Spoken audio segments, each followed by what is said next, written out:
Hola gengs, welcome back to kopi-kopi ala-ala suka-suka. Bersama saya di kopi-kopi ala-ala suka-suka. Tentunya suka-suka saya. Habis lari pagi di seberang sana. Lari dari sana muter sana lagi. Lumayan menikmati. Tadi masih panas mataharinya. Langitnya juga masih biru. Jadi lumayan udah berjemur, udah keringetan. Sebelum lari pagi tadi sarapan dulu. Sekarang waktunya ngopi sambil berbacotan ria. Tapi saya mau kopi susu dingin karena suasana udah panas dan saya baru keringetan. Jadi mau nggak mau mesti sesuatu yang dingin. Sekalian saya akan mengobrolkan tentang si kopi ini, cemilannya ini nih. Cemilannya kue manggis ya, nggak kue manggis ya, kayaknya kue manggis dah istilahnya, tapi kayaknya mereknya bukan. Oh, Miami. Yang enak kue manggis. Saya salah dulu. Kembali ke topik. Kita akan bikin es kopi susu. Sekalian saya berbincang tentang Millennial Blend ini. Apakah dibikin kopi susu rasanya enak atau enggak? Karena beberapa waktu lalu udah saya bikin espresso. Lalu kemarin ya, bukan beberapa waktu lalu. Kemarin saya bikin espresso. Jadi sekarang ngopi saya baru sehari satu aja, nggak sehari 3 kali, karena saya masih dijejelin sama multivitamin. Jadi takutnya kalau kebanyakan nanti ginjalnya mabok. Kebanyakan asupan yang satu kopi, satu lagi yang mengandung vitaminan, kasihan ginjalnya. Lalu kita akan bahas bagaimana rasanya si Millennial Blend ini dengan full Arabica, Flores, Java, Colombia, dan Brazil. Lanjutkan. Saya akan timbang dulu.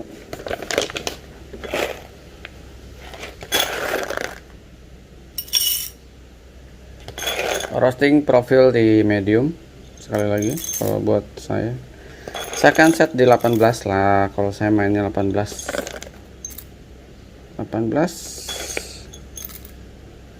kurangin dikit, 19 banyakan. Oke. 18 medium. Jadi kalau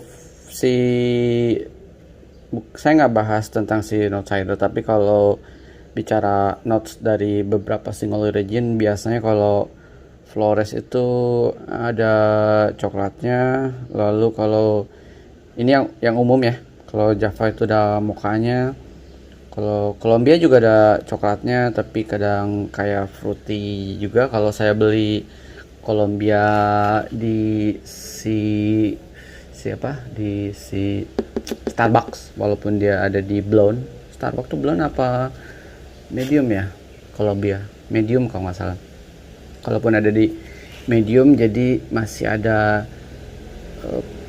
fruity segarnya, acidity yang segar tapi nggak terlalu signifikan, cuman buat texturing di mulut aja. Lalu kalau Brazil itu biasanya juga lebih, tapi saya nggak tahu Brazil apa ini, tapi secara umum biasa Brazil itu lebih fruity, tropical, apalagi di roasting di light pasti lebih ke tropical banget. Tapi sebenarnya tergantung dari si Brazilnya dari mana sih daerahnya. Oke, jadi tapi kalau melihat range si kopi ini dengan 4 single origin, kemungkinan besar dengan kemarin saya bikin espresso si acidity-nya lumayan menonjol. Jadi kemungkinan besar si Colombia dan Brazil lumayan dominan. Sekali lagi untuk bean buat saya masih oke. Ini tetap dibahas ya, walaupun udah pernah dibahas. Kalian bisa lihat sini nih, Untuk kategori bin tanda kutip masih oke dengan harga 65.000 ya. Untuk sekali lagi untuk roastingan masih oke untuk harga 65.000. Lalu kalau bicara specialty, kalau si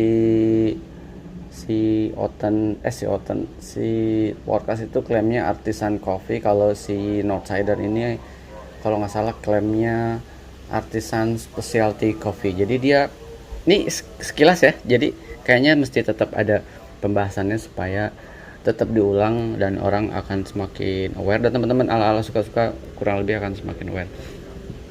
Jadi kalau bicara tentang specialty, bisa klaim dari distributornya, produsennya, jadi bukan pengepulnya juga, bisa juga. Saya nggak tahu kalau si Northsider ini beli langsung dari petani atau dia langsung membina petaninya, kayak si Tanah Merah. Kalau Tanah Merah kan dia traveling ke beberapa pelosok, bukan beberapa sih, ke banyak pelosok, di mana dia mengambil kopinya dari petani dan menerapkan sistem membina, termasuk membina kayaknya sih. Jadi dia datang ke Temanggung, datang ke Toraja, datang ke petaninya seperti apa panennya, dan dia memberikan requirement ke si petaninya yang dia butuhkan adalah kopi ini, kopinya panen prosesnya kayak gini, dan cherry-nya harus kayak gini. Jadi no wonder more or less si Tanah Merah itu, karena kita bahasnya yang terakhir saya beli aja, jadi dia binnya oke. Saya nggak tahu kalau si Northsider ini apakah dia datang ke petaninya langsung membina dan dia secara zero to hero, sehingga dia bisa mendatangkan kopi dari petani sesuai dengan spek yang dia inginkan. Karena kalau bicara specialty nggak cuman klaim di permukaan, tetapi juga harus tahu bagaimana si petani menanam kopinya, memelihara kopinya. Saya udah pernah bahas, tapi akan saya ulangi terus, karena beberapa klaim specialty itu kadang menjerumuskan kita semua, sehingga kita bisa salah paham, salah kaprah tentang specialty, dan akhirnya kita menurunkan ekspektasi, bukan menurunkan ekspektasi, tapi menurunkan level knowledge kita tentang si specialty. Oh, specialty itu kalau belang bonteng nggak apa-apa ya. Oh, specialty itu kalau binnya geradakan nggak apa-apa ya. Oh, specialty itu pokoknya kalau seorang pengepul bilang ini udah specialty pak, kategorinya, oh nggak apa-apa kita klaim. Jadi gitu. Plus kayaknya kita tuh bisa masuk ke asosiasi specialty. Kalau kalian browsing ada langganan per bulan, per apa, saya nggak tahu apakah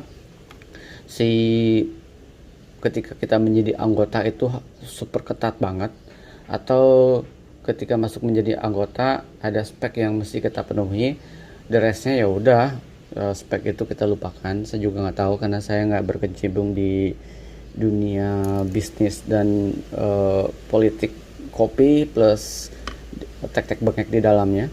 Saya nggak ikutan, saya cukup penikmat doang, pemantau, ya pembacot kayak gini, pembeli. Jadi kalau bicara klaim specialty somehow mesti hati-hati juga, dan kita juga sebagai buyer harus hati-hati juga dan semakin mengenali apa itu specialty, supaya kita nggak mudah terbrainwash dengan klaim-klaim specialty, tapi ketika dibuka binnya gerak-gerakan. Mungkin specialty yang pas-pasan, soalnya kalau specialty itu kan range-nya untuk defect dan the whole konsep dari A to Z-nya itu dia 80 ke atas, ada 80, 70, 80, 90 sampai 100, mungkin ada 85, ada 81 dan seterusnya. Jadi mungkin kalau di Indonesia kan seperti pernah saya bahas ya, di Indonesia itu untuk level ke grade kopinya masih undergrade kalau untuk dibandingkan di luar, katanya gitu, saya juga nggak tahu. Mungkin kalau di luar itu level grade-nya 1, di kita, oh di luar itu level grade 3, kita tuh 1, which is sebenarnya kalau di dunia mereka itu eh, di dunia mereka itu di level berapa, kita tuh mentok di 4 katanya gitu, tapi saya nggak tahu. Tapi saya percaya beberapa petani yang memang concern banget untuk menghasilkan kualitas kopi specialty. Contoh kayak di Pengalengan ada yang namanya Java Frinsa. Dia memang memelihara kopinya secara holistik, dan dia kayaknya satu-satunya petani. Saya nggak tahu apakah di luar juga ada, di tempat lain juga ada. Di Puntang juga ada sih kayaknya ya, di Gunung Puntang. Petani yang memang bukan roastery, tapi petani yang berprestasi. Jadi petani yang kayak di Java Frinsa itu, petani A to Z, dia dari pemeliharaan sampai dia proses dan dia ekspor ke luar, dan buyersnya banyak di luar negeri si Java itu, dan ada di list, kalau list penjualan kopi-kopi di seluruh dunia. Kayak bukan asosiasi sih, tapi ada website yang memang khusus memperjualbelikan kopi-kopi yang ada di level, jadi kopi yang berkualitas tanda X, dia akan ada dijual di situ. Jadi kita bebas membeli, dan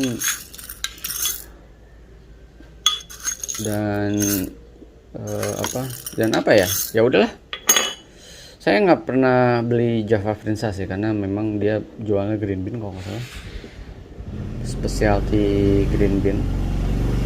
Mungkin nanti akan saya beli kopi yang ada Java Frinsanya kayak gimana ya. Kita akan langsung bikin aja daripada bercincong-cincong ria nih. Kita giling deh.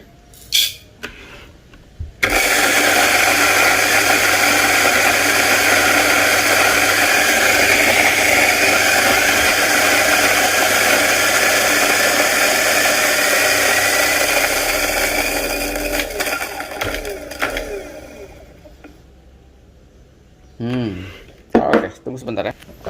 Oke, air udah mulai panas, kita akan tamping.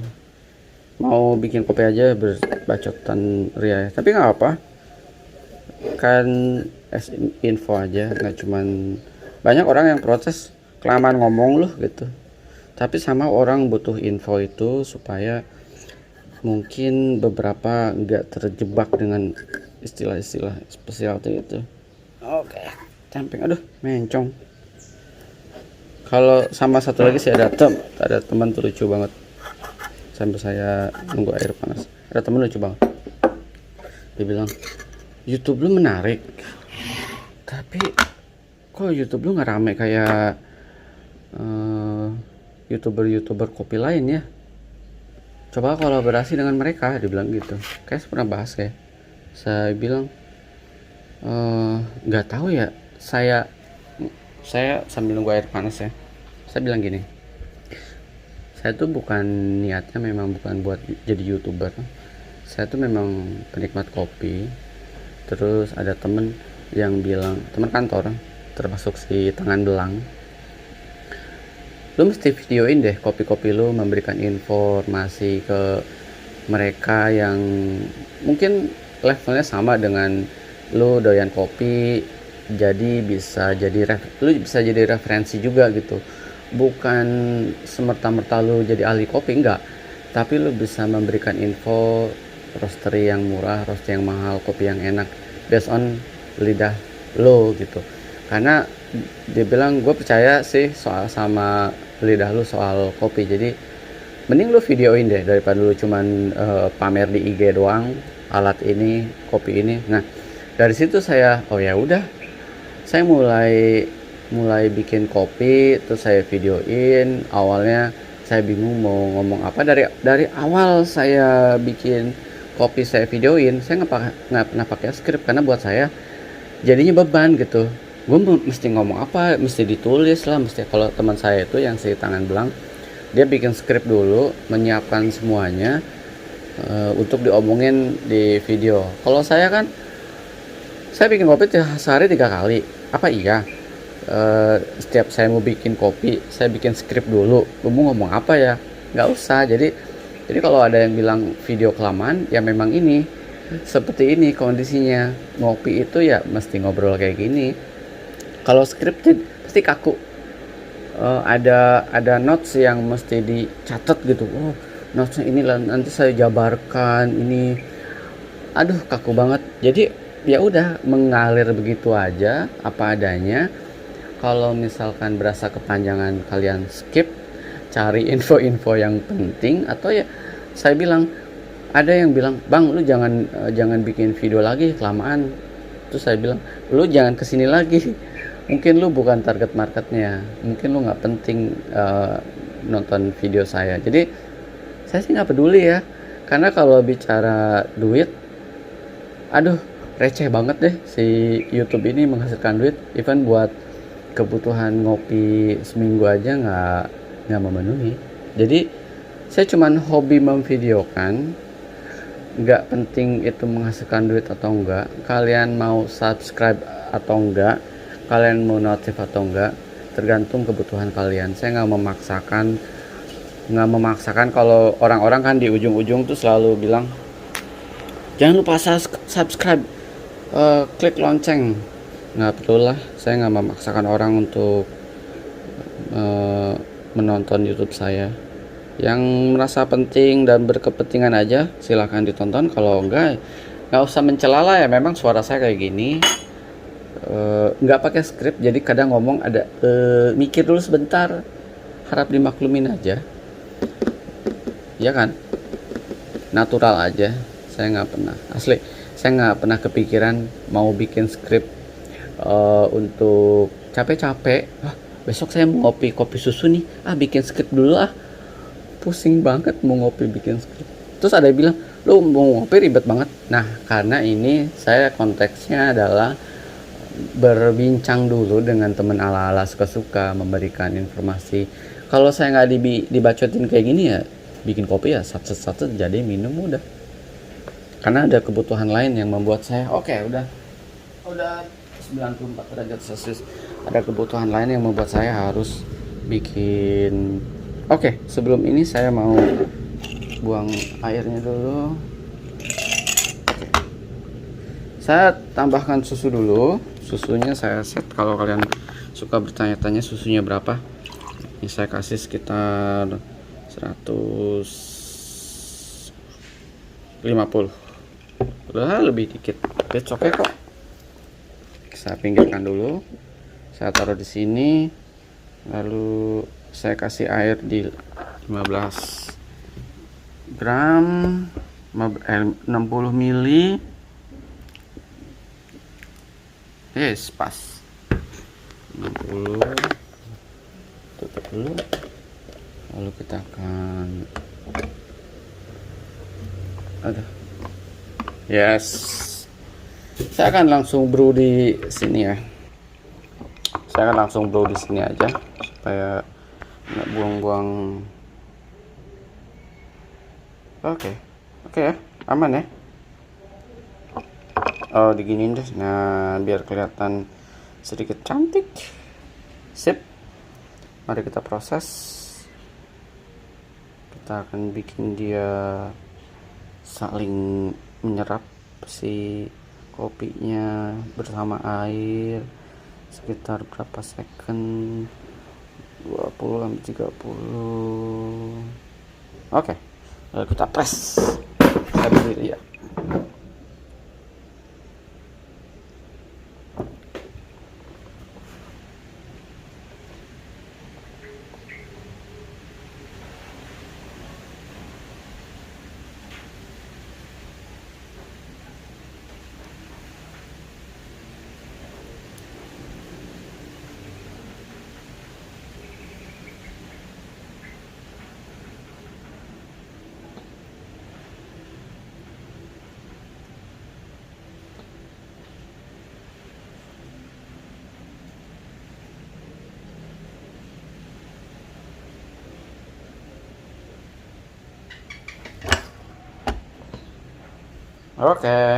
Gimana tampilannya tadi? menarik gak? Sini dulu deh. Sip, kita balikin lagi ke gini.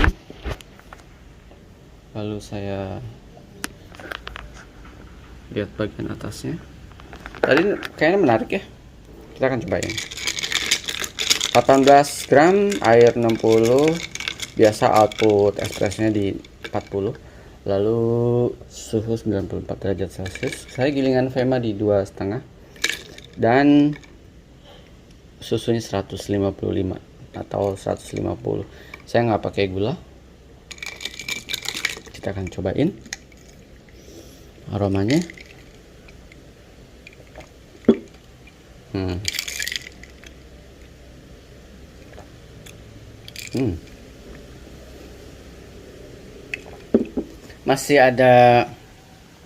Masih ada ini ya, gurih.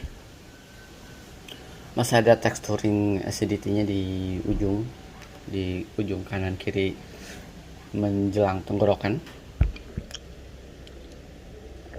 Kalau disedot kayak gini nih, jadi ada aliran ketika disedot kayak gini. Di sini ada aliran tipis acidity, tapi masih nyaman buat saya untuk dibikin kopi susu. Kemarin dibikin espresso, acidity-nya lumayan mengganggu ya. Ini masih aman.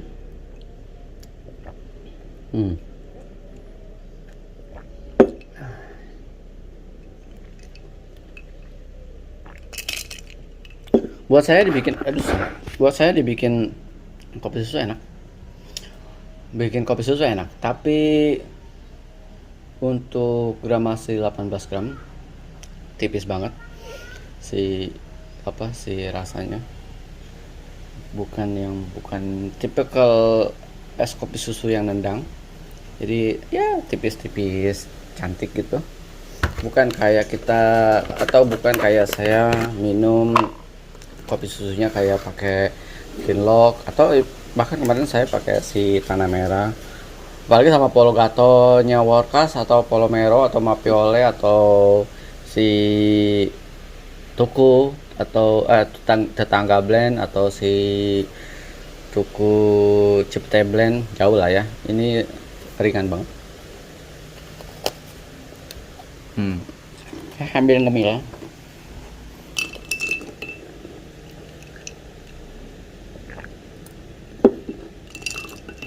Udah lama nggak bikin es kopi susu, cuacanya nggak mendukung, jadi yang sekarang mendukung.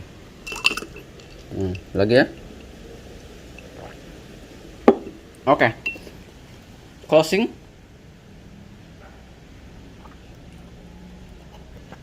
Buat saya sih untuk harga 65.200 gram full Arabica dibikin kopi susu, buat saya pribadi masih masuk akal rasanya. Tapi bukan blend yang akan saya beli ulang, karena buat saya sih gak unik banget, walaupun dia full Arabica dengan 4 single origin dengan 2 negara luar negeri. Bukan sesuatu yang membuat saya enak banget ya gitu. Kayak waktu saya nyobain si Finlock misalkan, itu salah satu blend yang wajib beli lagi. Atau Tanah Merah Espresso Blend ya, kalau misalkan udah bosen dengan kopi-kopi lainnya, akan balik lagi ke misalkan ke Finlock lah, ke Tanah Merah, atau ke Quitinos atau ke Castel. Kalau ini sih ya sekali cukup, cobalah gitu. Bukan yang mesti saya beli lagi di season di ngopi-ngopi berikutnya, karena memang ini pertama juga rekomendasi dari teman ala-ala suka-suka. Jadi saya mesti tetap menghargai rekomendasi teman ala-ala suka-suka. Siapa tahu cocok kan. Kalau bicara cocok, bisa cocok-cocok aja sih, nggak ada masalah. Cuman seperti yang saya bilang, dia bukan espresso blend yang wajib saya beli berulang kali. Kalau dicoba boleh, kalau dibeli berulang saya sih enggak ya, saya, tapi kalau kalian boleh. Karena buat saya ini terlalu terlalu tipis banget ya untuk 18 gram. Kurang, dia kalau dinaikin sedikit aja, kayak berapa berapa bukan berapa bukan berapa level deh, bukan dari medium dark, bukan dari medium ke medium dark lah. Kalau dia mau mempertahankan tetap kelas-kelasnya si Northsider ini kan, roastingannya dulu sih malah light roast garis keras asli. Dulu light roast garis keras, kalau sekarang sih masih mending dia ada medium medium roast kan, ada medium roastnya. Jadi masih, jadi dinaikin in between lah, medium roast sama medium dark, jadi di tengah-tengahnya. Jadi berapa menit setelah medium, setelah roastingan medium berapa menit dia stay dulu, habis itu udah, itu pasti dia akan create rasa yang lebih bold lagi. Bodinya terlalu ringan buat saya tipikal orang-orang yang suka body yang nampol, jadi nggak nanggung gitu. Oke, silahkan dicoba kalau kalian mau. Buat saya masih masuk akal dengan harga 65.000 di 200 gram, dengan bin kayak gitu, dengan roasting kayak gitu, dengan rasa yang seperti ini masih masuk akal. Oke, sampai ketemu di kopi-kopi ala-ala berikutnya. Semangat ngopi semuanya, sehat terus, sering-sering cuci tangan, pakai masker ke tempat umum, jaga jarak, makan pola makan yang benar, tetap olahraga, dan jaga kesehatan kita semua. Sampai ketemu di kopi-kopi ala-ala berikutnya. Semangat ngopi, ciao.